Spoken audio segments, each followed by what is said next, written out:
MTTC Australia. It's a great couture fashion business run by a mum and daughter, but they seem to be spending all their time working in the business, so they have no time to grow it.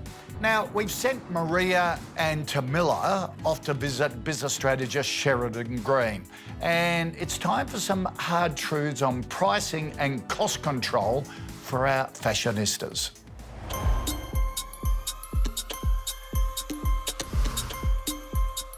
So ladies, this is our team. We're all chartered accountants here, and we work with lots of businesses like yours, and yeah, lots of private businesses we like to, take from small to large and work with them on their growth journey.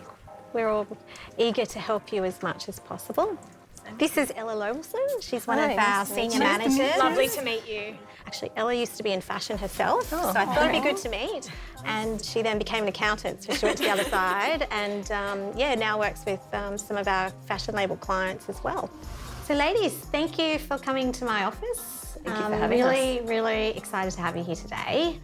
So the problem we've got though, from a business perspective, as we know, is that we need to be making money and turning a profit, because you guys are putting a lot of hard work into this, a lot of hours and a lot of dedication, and at the moment we're not seeing the result.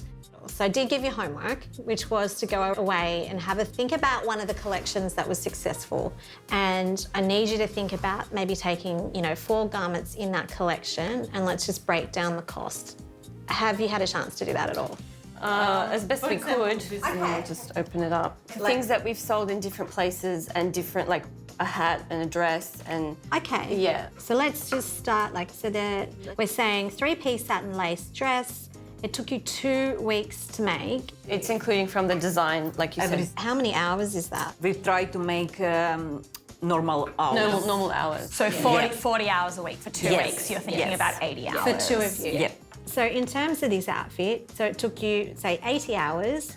We're saying it cost you about, roughly, let's call it $530 in materials, and then you sold it for $979. How did you come up with the sale price of $979? Oh, we put bigger price, and after we just, because no sale, we just can drop in. That particular dress, what elements of that garment could have been done, by a machine or by, not by hand, I suppose? But I don't want to do it by hand. I mean, you could make the whole dress much cheaper by a machine, but then it wouldn't have the same quality to it.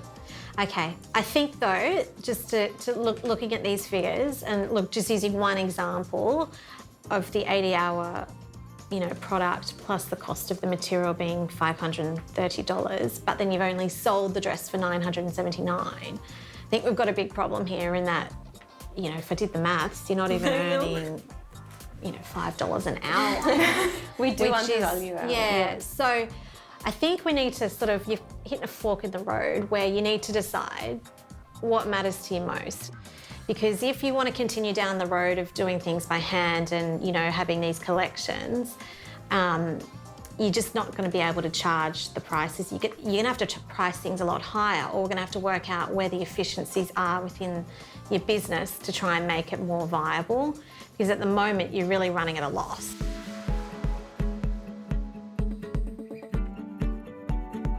So what I'm hearing from you both is that it's really important to you, despite cost and time that's involved, that you, maintain that level of quality. Is that correct? Yes.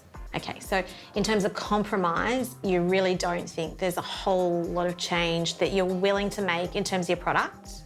Well, because then it wouldn't be the same. It wouldn't be MTTC. It would just be, just like everyone else. No, I understand. Yeah. That makes sense. Okay, now I've got to ask that because, sometimes when we're looking at, things from an accounting perspective, on paper, it's just pure numbers. Yes. But, we don't want to take the emotion and the love out of what you're doing, really. And we can see when, Ella, I saw the pieces, they're beautiful. And, I can tell you've put a lot of love into them.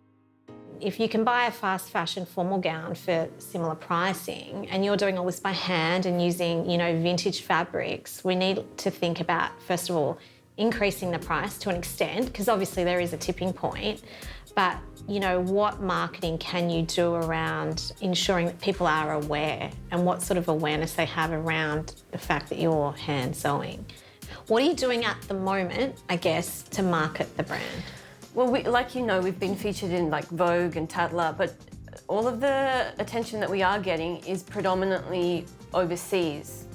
Like we've even been asked to send some of our clothing to showrooms overseas where they have stylists, but they have like a membership fee there, so that's where we're stuck.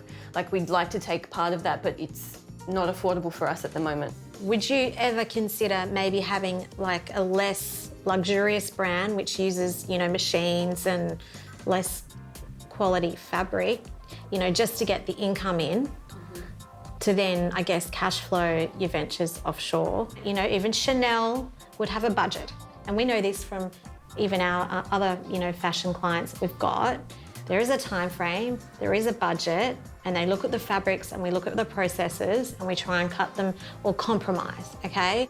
When you go home and think about this spring collection that's coming up, we're looking in the future, if it is really impossible to compromise on quality or time, we need to have another way to cash flow, you know, your future plans of expansion. Perhaps think about what it is that's been successful. And I know you mentioned you've done some hats before and I saw them, they look beautiful. But, you know, perhaps you could look at that and work out an alternative revenue stream such as fabric with, you know, less quality, but still beautiful.